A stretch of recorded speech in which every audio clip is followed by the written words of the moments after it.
دیکھیے اس سبق میں ہم کو اس بات کی مشق کرنا ہے کہ حرف مد کو کھینچ کر پڑھا جاتا ہے۔ اگر ہم نے بچوں کو سکھاتے ہوئے یا خود مشق کرتے ہوئے اگر ہم نے اس کو تھوڑا سا زیادہ کھینچا تو یہ ہمارے لیے بہتر ہے، اس لیے کہ اگر ہم بچوں کو سکھا رہے ہیں یا خود مشق کر رہے ہیں تو زیادہ کھینچنے سے ہماری ذہن میں بات بیٹھ جاتی ہے کہ اس حرف کو کھینچنا ہے، ہم کو اس حرف کو کھینچ کر پڑھنے کی مشق ہو جاتی ہے۔ با زبر با الف زبر با، تا الف زبر تا، سا الف زبر سا، اس طرح سے پڑھتے ہیں تو وہ آگے چل کر جب آیت میں جب پڑھتے ہیں تو اس جگہ پر غلطی کر دیتے ہیں کہ بعض مرتبہ زبر اور الف مدہ دونوں کو ایک جیسا ہی ادا کرتے ہیں، تو یہ غلط ہے۔ اس لیے اس کی کوشش کرنا چاہیے کہ ہم اس کو تھوڑا زیادہ کھینچ کر پڑھیں تاکہ ہم کو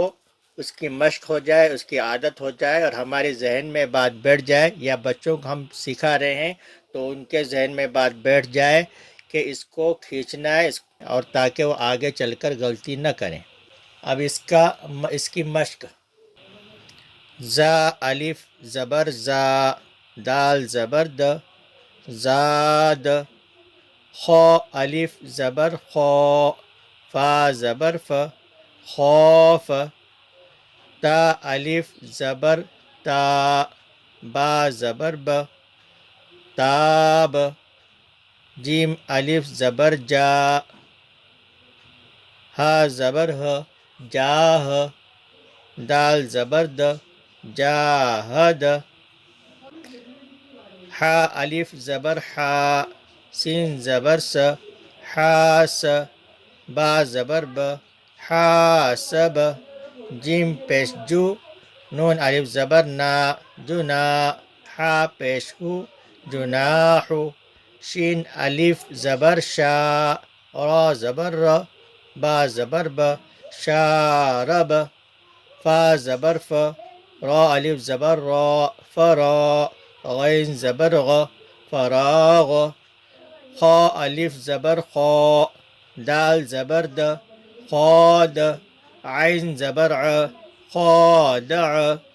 قاف الف زبر قا، تا زبر ت، قات، لام زبر ل، قاتل، صاد الف زبر صا، با زبر ب، صاب، را زبر ر، صابر، تا زبر ت، عین الف زبر عا، تعا، لام زبر ل، تعال۔ یہ ہو گیا الف مدہ کا سبق اور اس کی مشق۔ اب ہم اس کو روانی سے پڑھیں گے: زاد، خوف، تاب، جاہد۔ دیکھو ان لفظوں میں خیال رکھنا کہ جہاں الف مدہ ہے اسی کو زیادہ کھینچنا اور باقی زبر وغیرہ کو جلدی سے پڑھنا،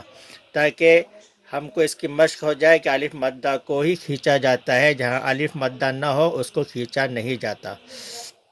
حاسب، جناح، شارب، فراغ، خادع، قاتل، صابر، تعال۔ یہ ہو گیا الف مدہ کا مکمل سبق اور اس کی مشق۔